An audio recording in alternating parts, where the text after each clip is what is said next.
What is going on, guys? I hope you are having a fantastic day, morning, evening, whatever it is. We're going to talk about some topics here. We're going to talk about alt arts. We're going to talk about PSA numbers. We're going to talk about, that's kind of going to roll into the overall hobby health of Pokemon TCG right now. And then lastly, I've got a really big collection update. I really can't share much on that other than let you guys know there is going to be something big coming that people are already talking about, but don't know that I'm potentially connected to it. Anyways, let's go ahead and get right into it. So, in my thumbnail and in my hand, I have some, I have a lot of falling alternate arts, is what I have. Hold on, guys. I was gonna fan these out. So they don't fall all over the place. These are all duplicates. I have all my alternate arts in their respective binders, but these are all duplicates that I picked up for cheap or pulled in the last couple months. We did pull this extra duplicate Celebi recently. That was really, really incredible. Shout out to Diana. She's in the kitchen right now, but you can hear me. Shout out to you, Diana. Okay.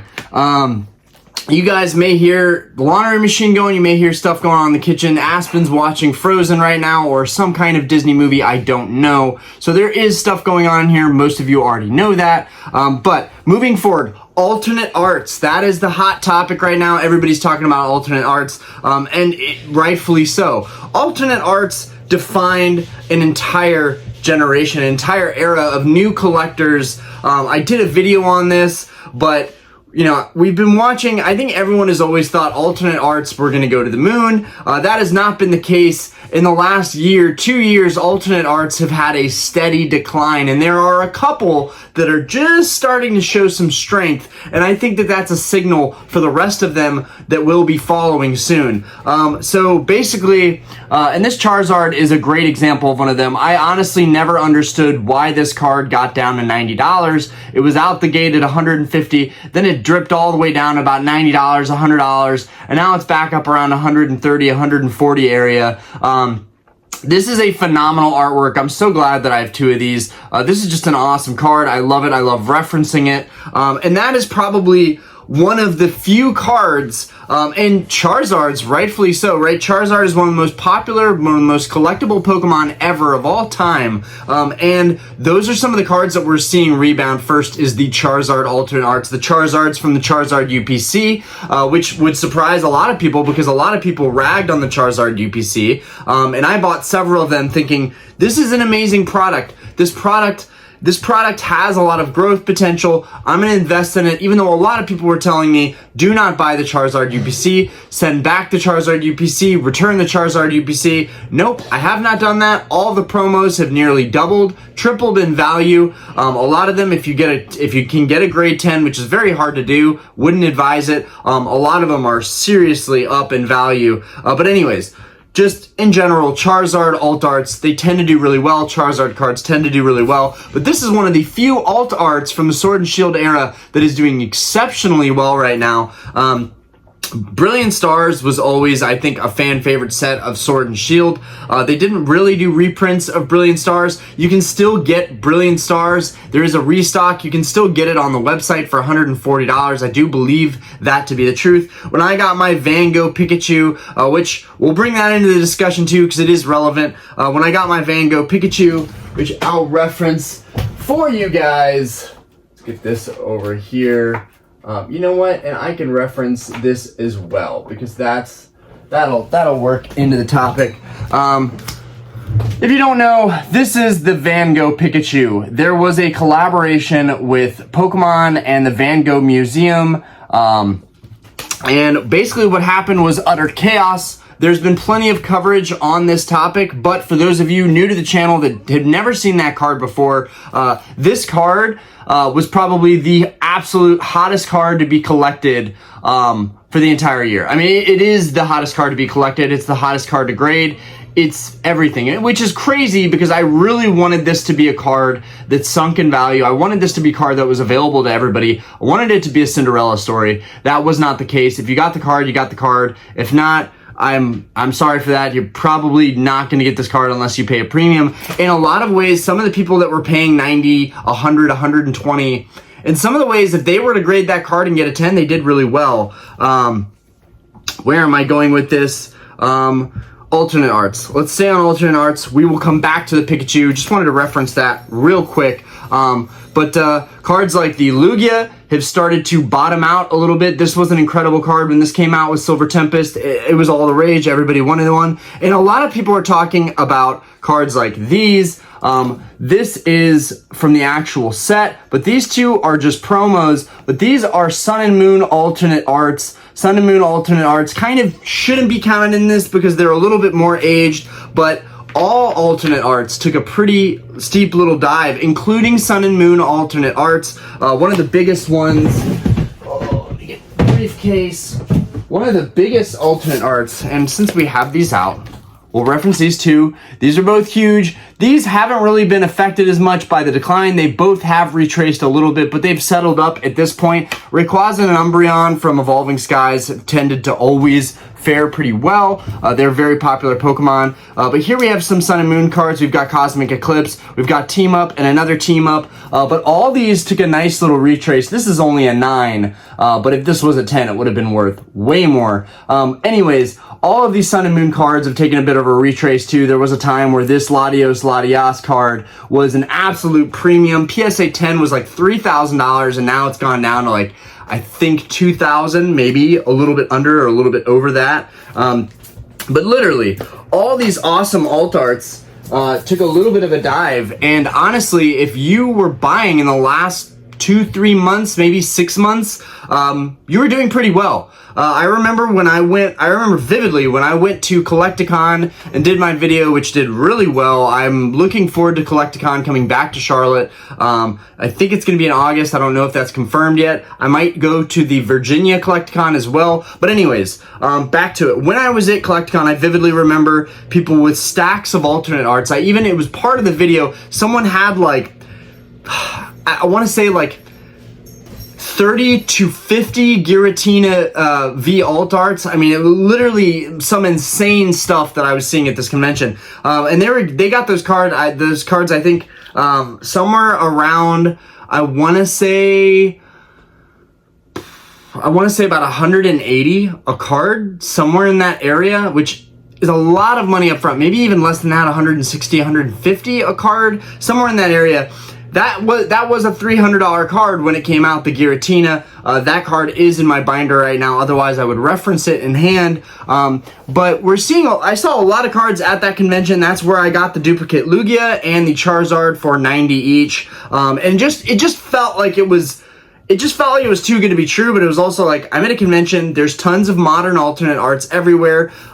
Right now, I do think is the time to buy modern alt arts. Whether you're collecting, whether you're investing, whether you're trying to make flips, plays, grow your eBay store, I really cannot say this enough. This is not necessarily like financial advice. This is just, it's obvious. It's obvious collector advice. Everyone is talking about it, and I'm trying to summarize it as quickly as possible, that you should be buying alt arts right now. If you want alt arts, if you have any goal, any intention at all of collecting lots of alt arts, or even just some of the more sought after ones, like the Charizard and the Lugia, or the Giratina V, or the we've got where is it? We've got Rayquaza V in here, and you guys just saw the Rayquaza V Max. All these cards right now are in a really good trend. They're in a really good place of the graph where they've kind of hit rock bottom and have fizzled out and are starting to rise a little bit. And I don't think, unlike the stock market, I don't think that this is just going to be a slight rise and then fall even deeper. We do have the elections coming up. Someone let me know to bring that up, that we do have the elections coming up. We are in slight economic turmoil. Maybe some would even call we're in a recession currently.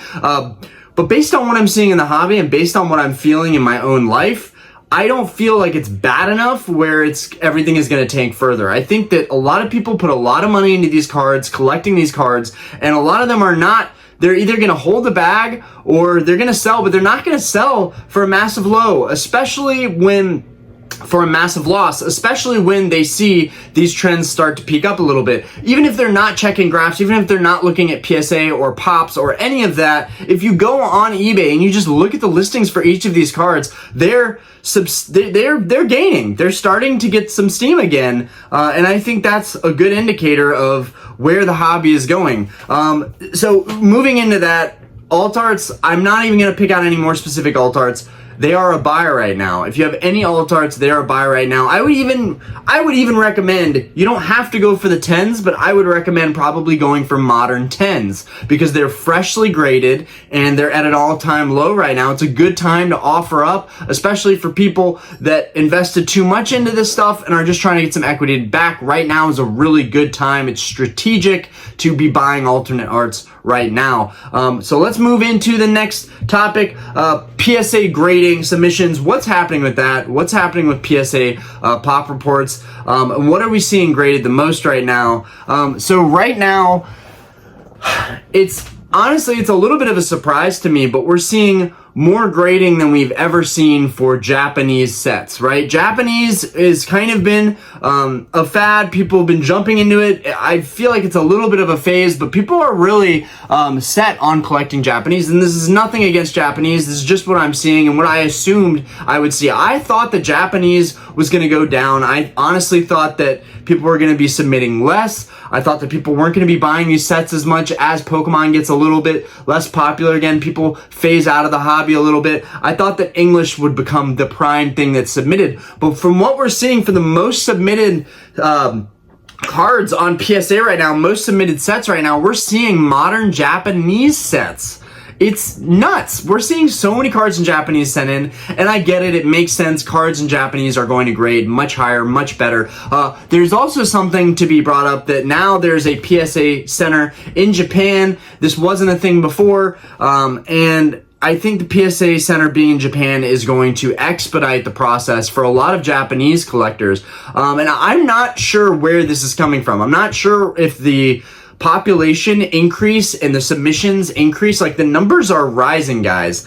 They're retracing a little bit, but the numbers are rising for overall submissions. And the only question I have is this coming from is this coming from globally? Is it coming from the US? Are these people in the US that are, collectors that are now sending in to PSA and collecting primarily Japanese and not collecting English anymore, which I don't blame you. The print quality of English cards is horrific. If you just take a look at 151, one of the more recent sets, we're on Paradox Rift now, but if you take a look at 151, you can see that a lot of these cards right out the gate are damaged. And a lot of them are actually still getting high grades. I think PSA and Pokemon maybe are working together on that. Like, hey, a lot of our cards didn't come out with the best print quality. Maybe go lighter and give more 10s on 151 so people will be happy. You got to keep the people happy. I don't know what's going on there. I do think the hobby in general, most people, because Japanese 151 was heavily submitted to PSA, I do think a lot of people are just going ahead and assuming and calling it quits on collecting English. I do think a lot of people are calling it quits on collecting English. Those people, in terms of the ones who appreciate the art, don't mind that it's in another language. And granted, Japanese is a very beautiful language. It looks beautiful on the cards, and it feels very original, right? That's where this card game came from. That's going back to the roots and loving it for what it is. But I primarily collect English. This is just very interesting to me to see so much stuff in Japanese. I have a lot of friends here locally and just across the country that are now getting into Japanese and heavily getting into Japanese, whether it's vintage or modern. But it's still not quite my cup of tea. There are some things that I love, like the Yokohama Pikachu deck. I just ordered that from TikTok, which is a whole new topic. I have to bring up TikTok again because it's honestly scary how good some of these deals are. And I think there's a really dark side of it. It's going to put a lot of people out of business potentially. But I did order a Yokohama deck, so I'm really excited for that. There are Japanese products that I feel like I'm going to have. One of our subscribers and a friend sent this Japanese CD promo to me. I don't have a whole lot of Japanese stuff. But the Japanese cards I do have a binder that's strictly for my Japanese cards if I do buy collections and there's Japanese. But yeah, we got this guy back on a submission. Yo, shout out to Poetry for hooking it up and sending this to me. This is an amazing gift. But I do have some Japanese stuff. I've got most of my Charizards up on the shelf. I decided to pay tribute to one of my favorite Pokemon and have mostly them. But of course, Rayquaza is still there. He's still my main dragon buddy. Still love the Rayquaza. Anyways, lots of Japanese stuff getting sent in. A lot of Yokohama Pikachu. And then it brings up our Pikachu with the gray felt hat. This is something that we do have in English that they don't have in Japanese. At least I don't think they have it in Japanese. They might. I don't know. I don't think so. But Pikachu with the gray felt hat. Okay, this has been the talk of the town since it came out. People have been talking about it for forever, and we're still covering content on it because it is incredible. People are buying the crap out of this card, scalping the crap out of this card, grading the crap out of this card. It is one of the top graded cards on PSA right now with a 50% gem mint rating. So I have 1 in 2 odds. Basically, one of these is going to get a PSA 10. If I did send it in for grading, which I probably will soon, I just don't care because the whole point of grading is increasing value and protecting. And while I do want to get them protected, I got the cards. That's all that matters. I don't have to have them slabbed up. But I will say, if you are trying to sell these cards, they're pulling an absolute premium in PSA 10, and people are still buying those, and they're being graded like crazy. But overall, if we look at PSA and grading overall, also, let's not forget, I've been talking about vintage. Vintage 1999 English is still doing well. WotC is still being sent in to PSA. People are still grading those cards a ton. That was one of the number one types of cards being submitted. Not one of the number one. In the top 10 of types of cards being submitted, I want to say it's one of the last ones, honestly, but it still goes to show cards that are 20 years old, people are still strongly gravitating towards those cards and getting them graded. And that's awesome because overall we're seeing all the numbers of PSA grading cards go up. We're not really seeing a slowdown that much. Other companies, CGC has just lost a ton of business recently. I think a lot of people sent to CGC, they got their cards graded quickly. I was one of those people as well, just to find that, you know what, it's just not what people want as much. I don't know if it's the labels, I don't know if it's the company being a fresh company to grading cards, even though they've been grading other things, comics, for the longest time, but they're down big time. Beckett is down a little bit. People are still submitting to Beckett. Beckett's always had less people submitting, less popularity, but Beckett's prices are really good for higher end cards, really great, and you get the subgrades. This is one thing that I love about Beckett, and Beckett has been so damn consistent with their grading scale. So anyways, yeah, and I have one of my favorite cards of all time is in a Beckett slab. So like I clearly like Beckett slabs, and I'm not too good for Beckett slabs. And then there's SGC, which doesn't even come to mind when I think about grading, but people have been grading with SGC quite a bit actually. Anyways, all that to say that people are still grading a lot of cards right now, and there's still a lot of energy in Pokemon, and there's still a good trajectory, and the path looks bullish still, based on if you're looking at the grading of cards and the volume of cards being graded right now. So that moves into one of the last topics, the health of the hobby. I'm trying to keep it short and sweet and summarize as much as possible. The health of the hobby, where is it at right now? Should you be worried? Should you be, trying to get your equity back out of your card collection? Or should you just stay the course and ride things out? In my opinion, I don't think much has changed. I think we're going to have good times and bad times in the hobby, but current prices don't shock me. Alternate arts should have never been as expensive as they were in the very beginning, during the bubble, during the pandemic, during just all the craziness going on with Pokemon, in 2020, 2021, 2022. It's just ridiculous. And honestly, it still continues to be kind of ridiculous. With the Vango Pikachu, with Pokemon 151 clearing out everywhere, and now we've got TikTok, giving us these awesome prices. Ridiculous goes both ways. It's been ridiculously tough Like, some of these cards have been way too expensive and out of reach for a long time. And now, boom, years fly by like that, and these cards are very accessible, very easy to get your hands on. Again, highly recommend buying PSA 10 Modern. Alternate arts, I have a couple friends doing that right now. Shout out to you guys. You know who you are. I think you're doing really well with your collections. I want to jump on that bandwagon, but right now I'm still uber focused on my collection goals, which is the last part of this video. But again, I think the health of the hobby is really good right now. People are still amped to go to conventions. We have more people doing content than we've ever had in the Pokemon sphere. We have more people doing analytical content and opening content and grading content.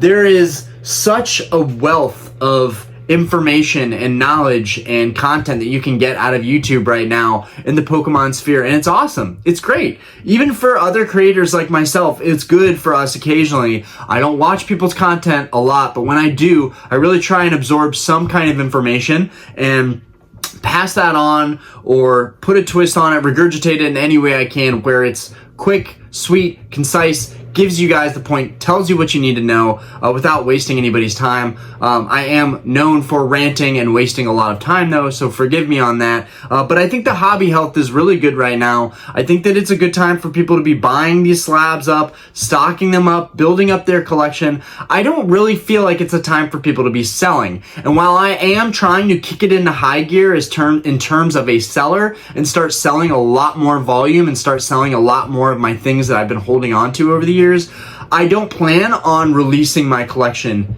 anytime soon, right? I will be ingrained in this hobby for the rest of my life, and you know, you guys are gonna see me selling some stuff. I'll probably talk about auctions coming up for this week. I'll probably talk about some stuff that I've sold, but I have some very big things coming in that just, I think, put even more emphasis on the fact that I'm only building my collection right now. I have no need to trim my collection down too much other than making it more manageable. I will be putting more and more money and more time and more research and due diligence into building a better, higher end collection. So I believe in the hobby. I wouldn't be buying high-end cards if I didn't believe in the hobby, because that's as risky as it gets when you're buying these really rare, highly sought-after cards. You know, they're rare, and that drives the price, and that holds the price. And then they have very low populations, so that helps out as well. You guys know I collect crystals, gold stars, Charizards, Shinings. That's what I'm set on right now. But anything can happen. The market could go south. We could have a terrible recession, get even worse. Elections could exacerbate things. So anything can happen. I'm still sticking with it. I'm still staying the course. I think that things change, but nothing's changed at all, essentially. It's the same playbook as it's always been. Based on the sales that I'm seeing on eBay and the auctions that I'm seeing, not much has changed. People are still buying all kinds of stuff. I'm even tempted to start just putting up base set cards. I have a huge box full of base set bulk that I was buying during the boom of everything. I just thought, no one wants this bulk. I'm going to buy this bulk because I feel like there's value in this bulk. And now I think I'm actually going to start listing these cards like this, basic cards like this, start listing stuff from base set. You got Pidgey in there, and this is just base set unlimited, but I think I'm gonna start selling cards like that, even if they go for 1 penny, and I ship them out with $1 and the shipping is paid and I get 40 cents a card. Still worth it. That's still a strong market, right? Until I see, you know, smaller sales that I'm making have no traction at all, I'm not gonna be too worried about it, because if the small stuff is selling and the big stuff is selling, and my theme decks, I sold some stuff recently. I think all this stuff, and you know, this is another video for, you know, my eBay transactions so far, how things are going as far as, you know, selling stuff. But I do think it ties into the health of the hobby, and I think you can better see that if you are a seller and you're like, wow, all this stuff sold. I just put this up, it just sold. This stuff is important. So I think that's another reason why it's important to be a seller, to be able to get equity back out of your collection when you need that money badly, or when you have life emergencies come up. It's really good to be in a position, if you are heavily leveraged and invested into Pokemon, it's definitely good to have an eBay or Mercari to be set up as a seller, or go to local vending shows just so you're active in the community and you have a chance to sell stuff and move your money around. That being said, I think the hobby is very healthy. Oh, and in terms of, I brought this out to reference, but in terms of 1999 cards, a lot of people are submitting promos right now. We're seeing a lot of promos, both modern and vintage, being submitted. People are still coming out of the woodwork even today with movie promos by the dozens and Black Star promos by the stacks. And people are still getting up with executives from WotC back in the old days who are like, hey, I had all this stuff in my attic, take it. I'm having people text me stuff that their friends are still finding in this day and age for Pokemon. With all the time that's passed, people are still finding incredible collections and stashes of old stuff that is going to be graded. And this Ancient Mew is a perfect example. If you guys were born in the 90s, you remember this movie coming out. You remember going in and getting your free Ancient Mew, and it wasn't a big deal, and you honestly didn't even care about it because it was free.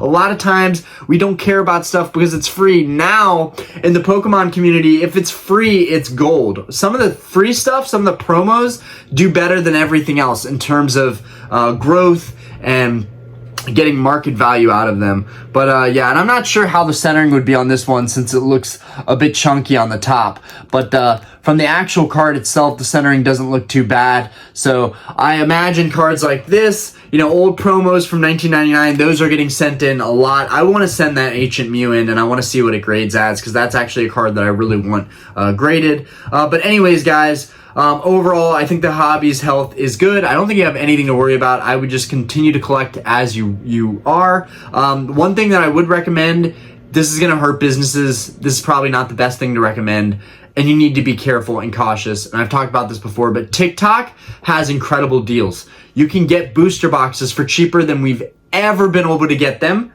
since back like Sword and Shield days, where you could get boxes for $80 and change. Now you can get boxes for 70, high 60s and change from TikTok, right? And I think we're going to look back in a couple of years, and I've already overpaid for all of my Scarlet Violet sets. I've literally overpaid for every single Scarlet and Violet set, and I'm okay with that. I'm still going to sit on them. But for people coming into the hobby now, you have a much better collecting environment and opportunity than some of us that have been collecting for the past couple of years have had, because TikTok deals were not a thing. Right? You had to know a distributor. You had to be friends with people at shops. You had to have connections, essentially. Now, you just order off a random shop on TikTok that gives insane deals. I had my 151 UPC dropped off today, so I'm going to check that out. Probably do a review on it tomorrow. There are so many ideas and videos that I want to do. It's just trying to organize all of that. Anyways, hobby is healthy. I don't think you have anything to fear. Collect as normal and use TikTok to your advantage. Be careful. Shop with sellers that have a lot of feedback, have a lot of good reviews. Moving forward, my big collection update goal right now, I have been talking about the Crystal Charizard for forever now, since I got back from Collecticon and I wasn't happy with my PSA 8, which I've since sold. I've been wanting to get the Crystal Charizard. I think I've figured something out. I want to update you guys on that, but I've been preparing for it. I've been preparing for a lot of big cards coming down the pipeline. I'm really excited to share that with you guys. Because whenever I get a new card in, I always do a video. We always do a mail day video, and I get to share that stuff with you guys. But recently, I told you guys after our trip in Mexico that we had a terrible experience on. We came back to the States. I had to deal with paying off the hospital bills out of pocket. It was like $10,000. I finally dealt with that. And in doing that, it taught me something really important, that eBay is a really powerful, useful tool.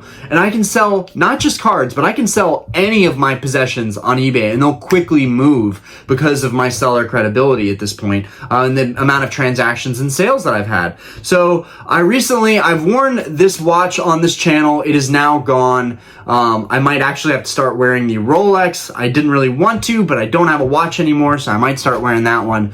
But I had a Breitling 43 millimeter, beautiful Super Ocean blue dial, stainless steel polish watch.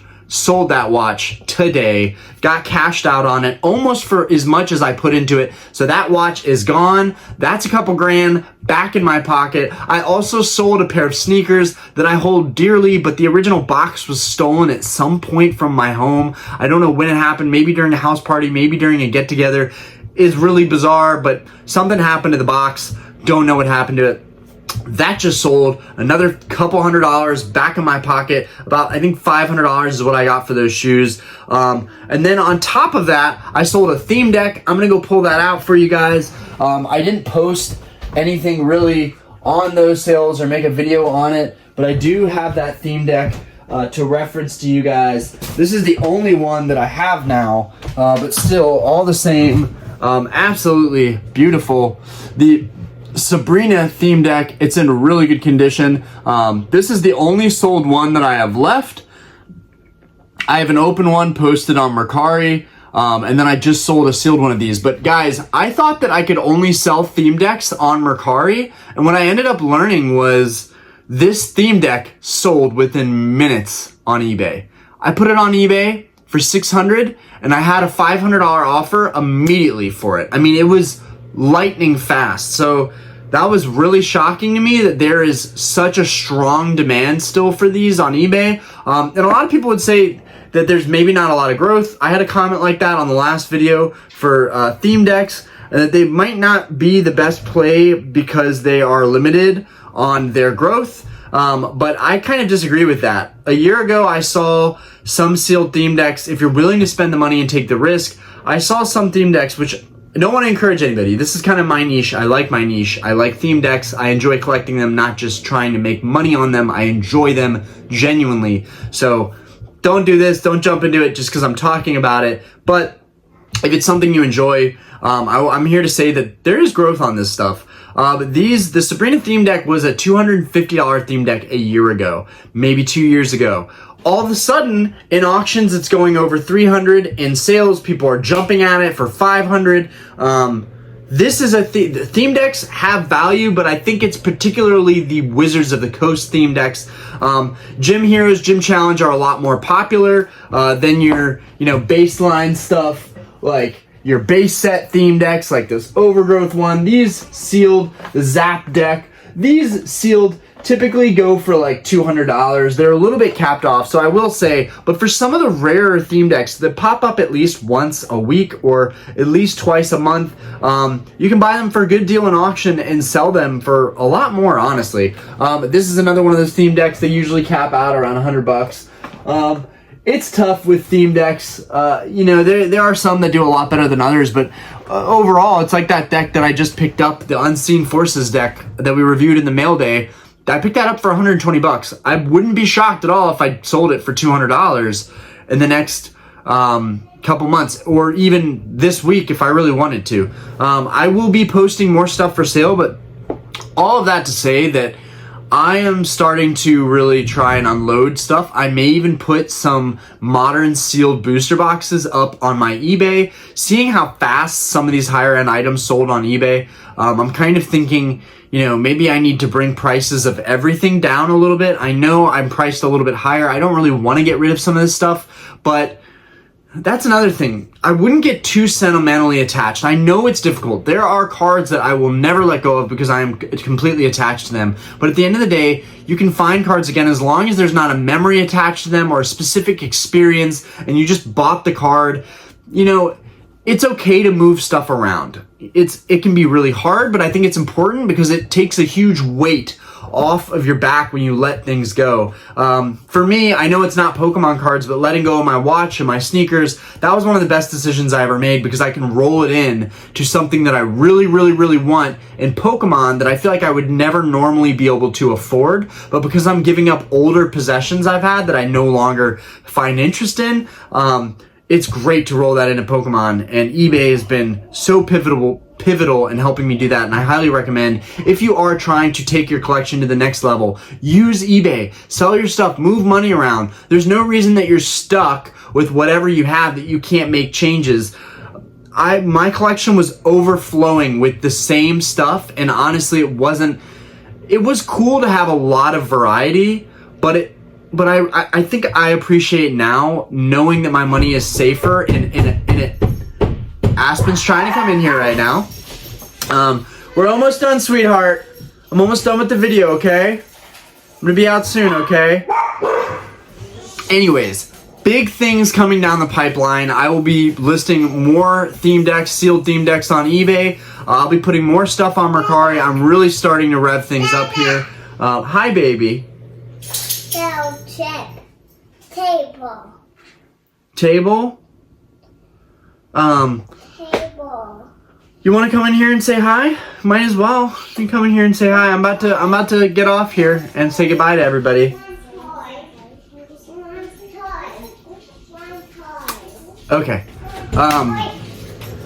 We have a special guest speaker coming on to the video today. I want to introduce to everybody my daughter, who looks super cute right now. Say hi, because I gotta say bye. I can't take up all these people's good time. Say hi. Say hi. Say hi. No, we're being shy right now. You're never shy before. Anyways, guys, I have some really big goals coming up. I'm really excited to share them with you guys. And even more importantly, being able to move stuff around, especially if you're like me and you have a growing family and a crazy 2-year-old, you know that you need to always have money moving around. You know that you might have emergencies. And not only has YouTube helped my life and supported my family. Okay, we gotta go, baby. We gotta go.